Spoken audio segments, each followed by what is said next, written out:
मेरी राजनीतिक सूझबूझ कहती है कि मनरेगा कभी बंद मत करो, क्योंकि मनरेगा आपकी विफलताओं का जीता जागता स्मारक है। आजादी के 60 साल के बाद आपको लोगों को गड्ढे खोदने के लिए भेजना पड़ा और मैं गाजे बाजे के साथ इस स्मारक का ढोल पीटता रहूं। 2014 से पहले मनरेगा को लेकर कितनी शिकायतें रहती थी। कई जगहों पर तो एक दिन के काम के बदले 30 दिन तक की हाजिरी दिखाई जा रही है, यानी पैसा कोई और हजम कर रहा था। 2014 के बाद मनरेगा के तहत गरीबों के पक्के घर भी बने, कुएं, बावड़ियां, नहरें, पशुओं के शेड, ऐसे लाखों काम हुए हैं।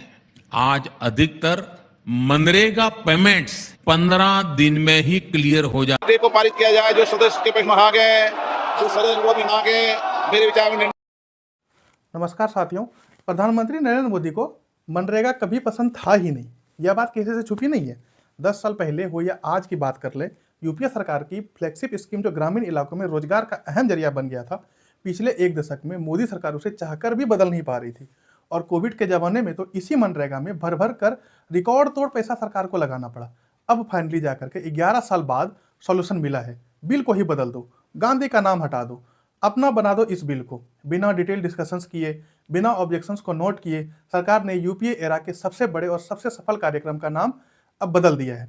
महात्मा Gandhi national rural employment act अब बन गया है Viksit Bharat guarantee for Rozgar and Ajeevika, यानी VBG Ramji. Former union minister और senior Congress leader P Chidambaram, जिन्होंने इस बिल मनरेगा को 10 साल पहले संसद में प्रस्तावित किया था, अब उनका कहना है कि बीजेपी सरकार का यह कदम हमारे राष्ट्रपिता की दूसरी हत्या है, सेकंड एसेसिनेशन है।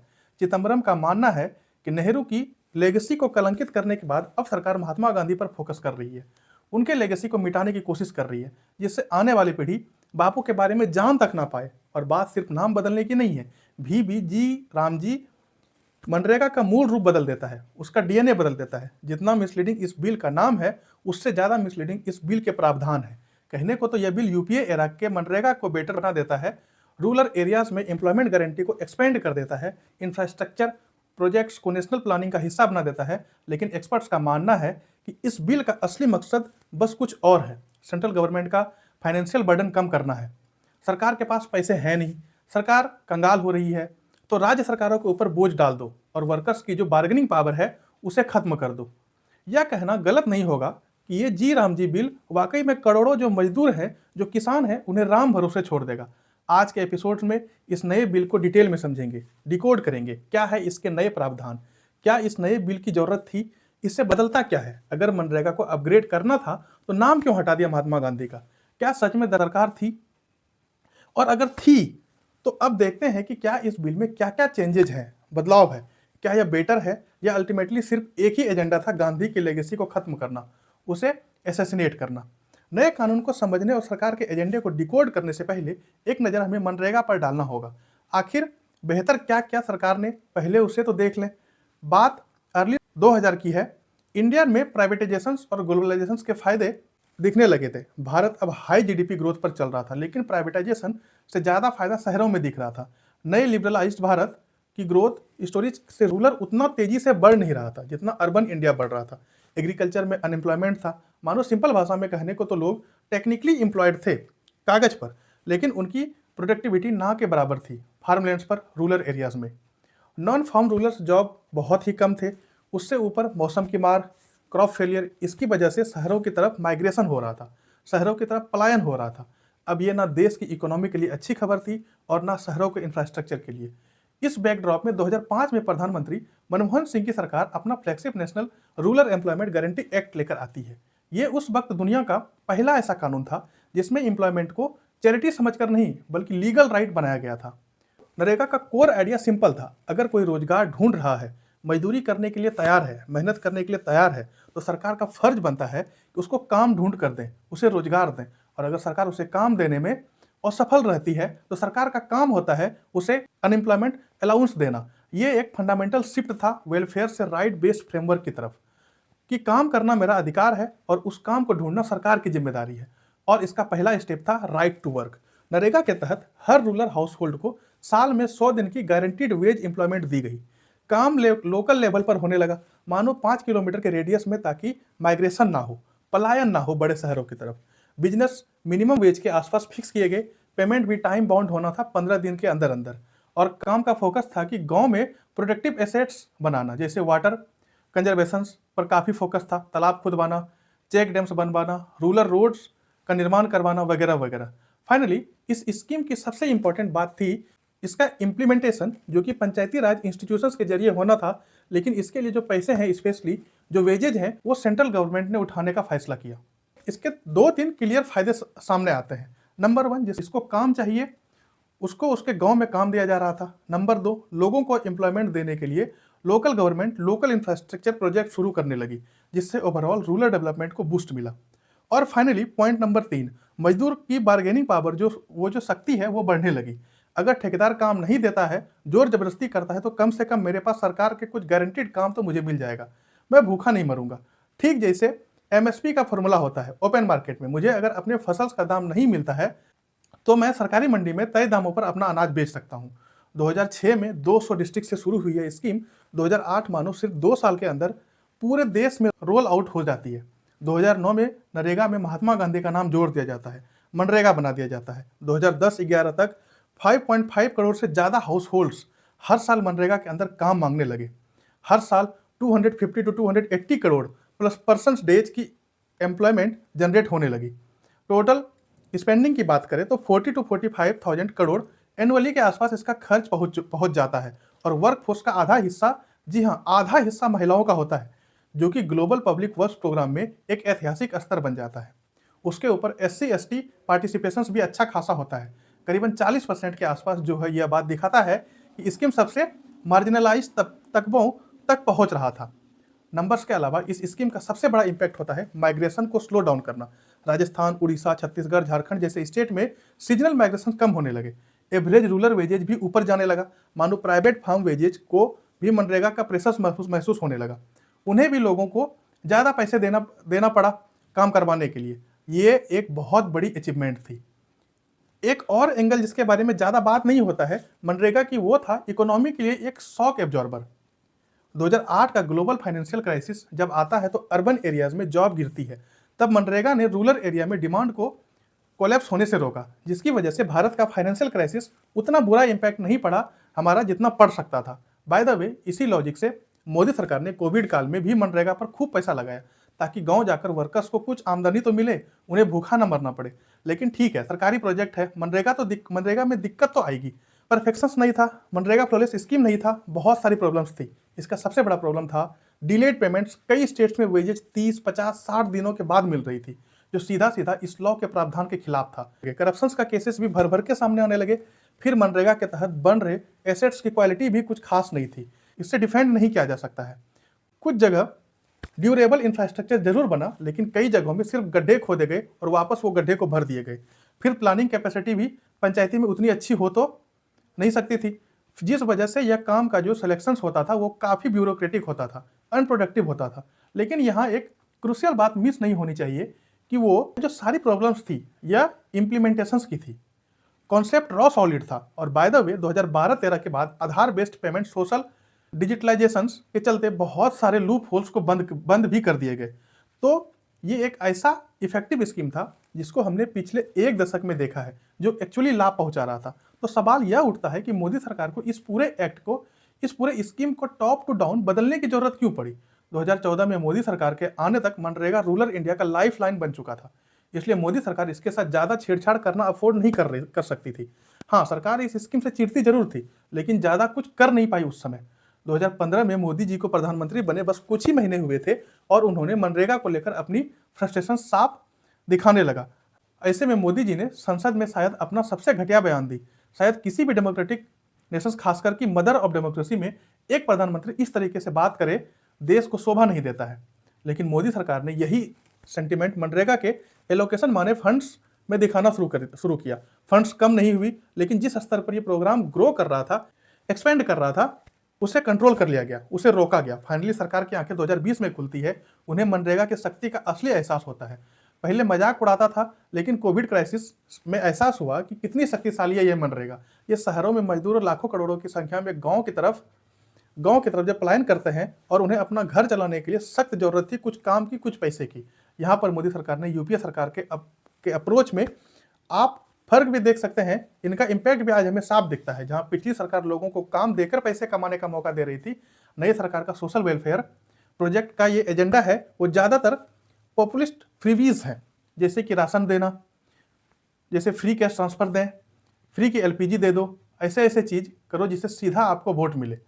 विकास देश का हो या ना हो बाद में देखा जाएगा, और ना भी हो तो चलेगा, लेकिन जब करोड़ों लोग कोविड में जॉबलेस होकर अपने गांव वापस चले गए तो उन्हें फ्री राशन के साथ साथ पैसे की भी तो दरकार थी, उन्हें काम भी तो चाहिए था। अब इसके लिए सरकार ने कोई तैयारी तो करके रखी नहीं थी बीते कुछ सालों में, तो मोदी जी को खून का घूंट पीकर फिर से मनरेगा की तरफ उन्हें देखना पड़ा।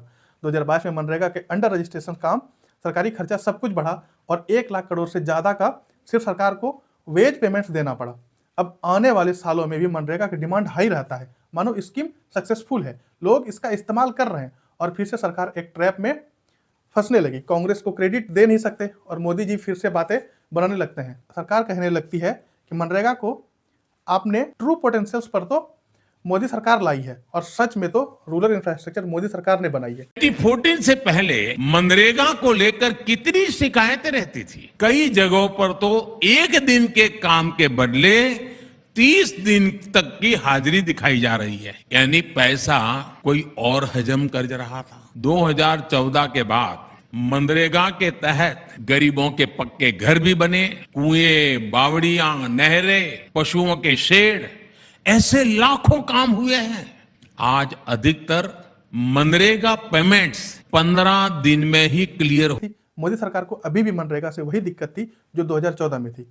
वो इसे बंद नहीं कर सकते हैं, लेकिन यह स्कीम सच में काम कर रहा है, लोगों को लाभ मिल रहा है और ना ही इसके साथ ज्यादा छेड़छाड़ किया जा सकता है क्रेडिट लेने के लिए। लेकिन अब इन दो प्रॉब्लम्स के अलावा कोविड के बाद मोदी सरकार के पास नई दिक्कत, एक ऐसा स्कीम जिसका खर्च हर साल बढ़ रहा है, जिसका आइडिया उनका नहीं है, लेगेसी उनका नहीं है, क्रेडिट उनको नहीं मिल रहा, लेकिन पैसा चला जा रहा है और खजाने में भी इतना कम हो रहा है। इन सारी दिक्कतों से निपटने के लिए सरकार इसलिए अब लेकर आई है Viksit Bharat guarantee for Rozgar and आजीविका मिशन ग्रामीण, शॉर्ट में बोले तो BVG राम जी। अब इस बिल का ये है मनरेगा को रिप्लेस करके सरकार की विकसित भारत के साथ एक नया प्रोजेक्ट को इंटीग्रेट करना, जिससे रूरल एम्प्लॉयमेंट को, livelihood infrastructure creation and long term in development goals को अब एक साथ जोड़ के ले जाने की बात की है। इस नए कानून में मनरेगा की तरह ही एम्प्लॉयमेंट गारंटी का प्रोविजंस है, प्रावधान है, लेकिन अब 100 दिन की गारंटी को बढ़ा करके 125 दिन कर दिया गया है। तो ये तो पॉजिटिव स्टेप है, मास्टर स्ट्रोक है, लेकिन इस फील्ड में काम कर रहे एक्सपर्ट्स का कहना है कि ये सब एक जुमला है, क्योंकि ये 100-125 दिन की सीलिंग प्रैक्टिकली बाइंडिंग नहीं है। आज के डेट में भी सिर्फ लगभग 2% रूरल हाउस होल्ड को पूरे 100 दिन का फुल काम मिलता है। जब इस नंबर का कोई मतलब ही नहीं है, चाहे वो 100 हो, 125 हो या 200 दिन क्यों ना हो, तो उसको इतना ढोल बजाकर अनाउंस करने से सरकार क्या करना चाहती है, क्या कहना चाहती है। तो एक दूसरी नई चीज, नए कानून में एक सीजनल पॉज बटन का कॉन्सेप्ट लगाया दिया गया है। पहली बार एम्प्लॉयमेंट गारंटी में एक पॉज इंट्रोड्यूस किया गया है जो साल में मैक्सिमम 60 डेज तक हो सकता है। इसका लॉजिक दिया गया है कि पीक सोइंग और हार्वेस्टिंग सीजन के दौरान रूरल लेवल फार्मिंग के लिए कहीं उन्हें दिक्कत हो जाती है, वो मिल नहीं पाते हैं। इस पॉज से सरकार ये गारंटी करने की कोशिश कर रही है कि खेती के काम में कोई बुरा असर ना पड़े। लेकिन यहाँ भी ज्यादा प्रॉब्लम्स ही है, क्योंकि ये मजदूर की बार्गेनिंग पावर को छीन लेता है। अगर हार्वेस्ट सीजन में मजदूरों की जरूरत है तो भाई बड़े फार्मर्स मजदूर हायर करने के लिए ज्यादा पैसे दे दीजिए। सिंपल मार्केट इकोनॉमिक्स है, और ऐसे में भी वो मिनिमम वेज पर ही काम कर रहे हैं रोजगार योजना में। लेकिन यहाँ सरकार इस पार्टिकुलर विंडो में जब मजदूर की डिमांड सबसे ज्यादा होती है, जहां वो बार्गेन कर सकते हैं, वहां उसमें मनरेगा का जो लिवरेज था वो छीनना चाहती है। मतलब इन 60 डेज में मजदूर के पास कोई ऑप्शंस नहीं है, ठेकेदार जो रेट देगा उसे उसी रेट पर काम करना पड़ेगा। सरकार का मानना है कि अगर पीक टाइम पर मजदूर महंगे हो जाते हैं तो ओवरऑल कॉस्ट ऑफ फार्मिंग बढ़ जाएगा, खेती बाड़ी में प्रॉब्लम्स हो जाएगा, एग्रीकल्चर क्राइसिस हो जाएगी। लेकिन सरकार को ये बात साफ हो चुकी है कि अगर आप प्री कोविड ईयर्स में भी देख लो तो नरेगा के वेजेज से किसी की इनकम में कोई खास चेंज उतना नहीं आया है। रूरल वेजेज 2020 से पहले 3-4 सालों का स्टेगनेट ही हो रहे थे, तो मनरेगा के बावजूद मजदूरों का अच्छा बार्गेनिंग नहीं मिल पा रहा था, और अब आपने वो जो उनका हक था वो भी उनसे छीन लिए। बात यहाँ भी खत्म नहीं होती है। इस नए बिल के अंदर सेंटर के पास पूरी पावर्स हैं, सारी जो जिम्मेदारियां हैं, रोजगार देना, अनएम्प्लॉयमेंट अलाउंस देना, डिलेड पेमेंट का जो कंपनसेशन है वो वेट फंडिंग इंश्योर करना सब स्टेट गवर्नमेंट के जिम्मे कर दिया गया है। सेंटर की पावर्स यहीं से शुरू हो जाती है कि स्कीम कहाँ और कब इम्प्लीमेंट होगी। ये डिसाइड करने का अधिकार अब सिर्फ केंद्र सरकार के पास है। मोदी सरकार ने 2022 से वेस्ट बंगाल के मनरेगा पेमेंट्स को रोक के रखा है, होल्ड पे कर दिया है, कोई एक्सप्लेनेशन ना देकर। आप सोचिए आने वाले टाइम पर क्या हो सकता है। उस स्टेट्स में जी राम जी के काम पर अप्रूवल को ही रोक देंगे। जहां उनकी सरकार नहीं है, जहां की सरकार से उन्हें दिक्कत है, तो उनको फिर वो देंगे। अब तक MNREGA open ended central funding scheme के प्रिंसिपल्स पर चलता था। नए बिल के अंदर centre state wise allocation set करेगा। इस एलोकेशन के अंदर 60 और 40 कॉस्ट शेयरिंग होगा सेंटर और स्टेट के बीच में। लेकिन उसके बाद अगर ज़्यादा पैसा चाहिए तो पूरा का पूरा बर्डन किस पर? स्टेट पर होगा। एक्सपर्ट्स का मानना है कि नए फाइनेंशियल पैटर्न स्टेट्स के लिए मनरेगा प्रोजेक्ट को इंप्लीमेंट करने का जो इंसेंटिव है वो छीन लेगा। अब तक स्टेट को सिर्फ मटेरियल कॉस्ट का 25% तक देना होता था और उसके अलावा कुछ नहीं, सारा भार सेंटर के ऊपर होता था। इस वजह से स्टेट के पास भी स्ट्रॉन्ग इंसेंटिव होता था स्कीम इंप्लीमेंट करने का। अरे भाई, लोगों को मदद मिल रहा है, उनको खर्चा पानी मिल रहा है और सरकार से जो सेंट्रल गवर्नमेंट से सारा पेमेंट आ रहा है, इस वजह से ये अक्रॉस पार्टी लाइन पूरे देश में इंप्लीमेंट हो पाया था। लेकिन अब तो बस कुछ करने के लिए स्टेट्स को अपने पैसे लगाने पड़ेंगे, तो शायद इस स्कीम के पीछे का जो एनर्जी था वो कम हो जाएगा। इस नए फंडिंग पैटर्न्स में एक और सीरियस प्रॉब्लम्स खड़ी होती है। बिल स्टेट्स को लीगली लायबल बनाता है कि अगर वो एम्प्लॉयमेंट देने में असफल रहती है तो अनएम्प्लॉयमेंट अलाउंस पे जो करना पड़ेगा, वो जो गारंटी है जो पहले सेंटर देती थी, अब वो राज्य सरकार को देनी पड़ेगी। केंद्र सरकार ने क्या किया है? केंद्र सरकार ने एक लीगली बाइंडिंग फाइनेंशियल ऑब्लिगेशंस थोप दिया है राज्य सरकार के ऊपर। बताओ ऐसा क्यों किया? लेकिन सवाल तो बनता है ना कि अगर सरकार के पास इतना फ्री का राशन बांटने का पैसा है, लोगों को 5-5 साल तक आप फ्री राशन दे रहे हो, किसानों को सीधा अकाउंट में पैसे पहुंचा दे रहे हो, इलेक्शन से ठीक पहले महिलाओं के खाते में 10,000 पहुंचा रहे हो, तो एम्प्लॉयमेंट गारंटी जैसे प्रूवन और सक्सेसफुल स्कीम पर खर्च करने के लिए पैसे क्यों नहीं है? मतलब लोगों को बैठा के खिलाने का पैसा है, वो आइडिया अच्छा है, लेकिन अगर कोई काम करना चाहता है तो उसे देने के लिए पैसे नहीं है। बाय द वे, सरकार को अपना माई बाप समझने लगते हैं। ये एंगल हो सकता है, इमोशनल होकर उसी पार्टी को वोट दे सकते हैं। लेकिन अगर आप लोगों को काम करवा के उन्हें पैसे देंगे तो हो सकता है लोग उसे वेलफेयर नहीं, अपना हक समझ ले। इससे उनके अंदर सरकार के लिए माई बाप वाली जो फीलिंग है वो उत्पन्न ना हो पाए, सरकार को वोट ना मिल पाए। बीजेपी को पता है कि हर साल खर्च करने से अच्छा है कि सिर्फ इलेक्शन से ठीक पहले पैसा लोगों के पास पहुंचा दो, लोग तुम्हें वोट दे देंगे। उसके बाद अगले 5 साल तक कुछ काम करने की जरूरत नहीं है। 5 साल बाद इलेक्शन साइकिल में हम फिर से वही काम करेंगे, वही काम रिपीट कर देंगे, बात खत्म। क्यों हर साल काम करना है? क्यों स्कीम चलाना है? अब ये जो जी राम जी बिल है, अब ये सक्सेसफुल होगी या मनरेगा को कंप्लीटली मार डालेगी, अगले कुछ सालों में पता चल जाएगा। यह तो देखने वाली बात है। लेकिन अगर आप यूपीए का जो दूसरा लैंडमार्क एक्ट है, जो कि आरटीआई एक्ट है, जिस तरीके से सरकार ने इसे खत्म कर दिया है, हो सकता है कि मनरेगा के साथ भी अगले 2-3 साल में आप ऐसा ही देखो।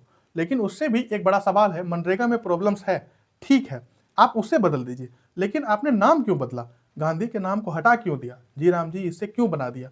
क्या एजेंडा है सरकार का इस नाम बदलने से? ये एक चर्चा का विषय होना चाहिए। धन्यवाद।